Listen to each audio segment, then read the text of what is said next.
What an absolutely gorgeous country.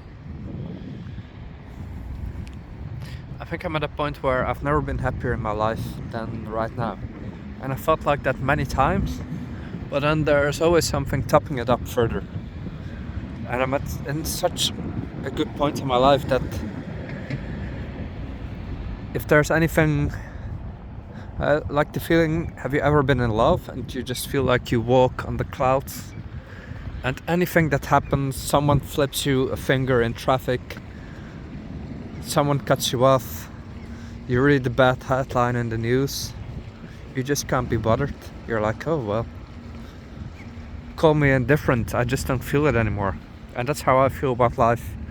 For the past, since COVID, since 2020, my life quality tripled, quadrupled, and it just went up and up and up. And that's not even a monetary thing necessarily, but the freedom I've gained by entering my 30s and becoming more stable personally, professionally. And I'm not even splurging or anything. I'm literally on a $20 Wizz Air flight. That doesn't mean this vacation, otherwise it's cheap, not at all. But I'm not doing 5-star hotels all of a sudden. I'm literally staying in hostels this whole trip. But I've never been happier. Never. And I've noticed that many times that like being poor is not being happy, but the simplest pleasures, like just staying in a hostel. I just came back from a date with some guy. The simple stuff made me the happiest always. That's just waking up in a hostel, going for a simple cup of coffee, having a beer in the evening, having a glorious day of travel ahead with the complete freedom to explore whatever. Like, yeah, splurging on a nice dinner perhaps somewhere, but not having a care in the world. And that's how I feel, and that's how you feel probably when you're in love. Like, sometimes I'm a bit in love. I have a best friend who we share a lot of in common, not necessarily in a relationship, but we just feel a sort of shared bond, very tight.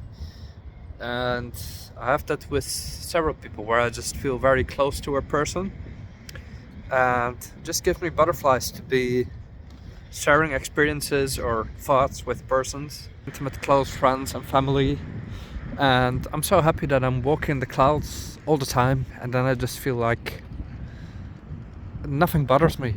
Truly nothing. Call me indifferent to all the rest. I just and that's how you often feel with, let's say, a guy flips you the bird in traffic.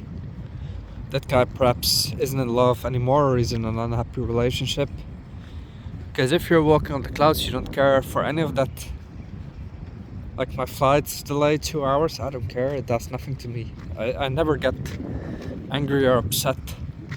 Let's say for a while I'm sunk into work, or I don't have anything going on, cabin fever or no dates or whatever, I could get a little bit uptight. But it's not that I need to be dating all the time, of course. But let's say after a while you sort of get a little bit uptight and even anxious, and I start to be more bothered by things around me. But then I have other months and months on end where like 80-90% of my time is just butterflies in my stomach constantly, and I don't need anything to achieve that. Just freedom, health, freedom, and love for life are the biggest and the best drugs that there are. Like, alcohol is a drug, so I enjoy a beer or two, but I never feel the need to explore any other mind-altering substances. Never have, never will, because none of it will come close, or perhaps it will, but I'm not even interested in trying anything else, because I've already achieved the whole feeling of euphoria constantly, and I think that's the goal of life. Like, the goal of life to me is life comes with a lot of struggles, and it can be very brutal, right? It is very brutal. It will come to everyone at some point, that perhaps you get ill or whatever.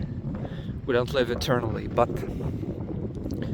life to me, after doing more than 10 years of solo travel, is binding nice experiences together. So you have a nice experience, for example, with your folks, with your family. That's a nice thing you get to enjoy, and it's a sort of episode. And if you have some of those episodes of good times, you connect them together and you try to have these many times. Like, you can't force it, but if you have these nice episodes, join them together, right? Bad things will come in between at some point, but the good stuff, if you have many good episodes, many chapters, then you have a good life. That's all there is. There's truly nothing else. And you need to create these sort of chapters in your life. That's what I do, because otherwise it becomes a blur and you find yourself standing on a balcony when you're 40 years old on a seaside resort with yelling kids, and you think, oh, where did my life go? I didn't enjoy the freedom in my 20s and 30s. I just got wound up about silly stuff, and I didn't have fun, didn't enjoy myself. Where did the time go? And I didn't want to be that person, so I tried to create these chapters in my life by moving abroad, doing trips, and you cut up the pie in many little pieces, because when you break up the routine, then it becomes memorable. Otherwise it just becomes a blur, where you work every day, go to the same gym every day, see the same people. But I've cut out a clear new chapter by moving to Poland, and it's again like doubled my quality of life, where I thought it wasn't even possible. So it's kind of strange how you can create something out of nothing. And that's really what you should do.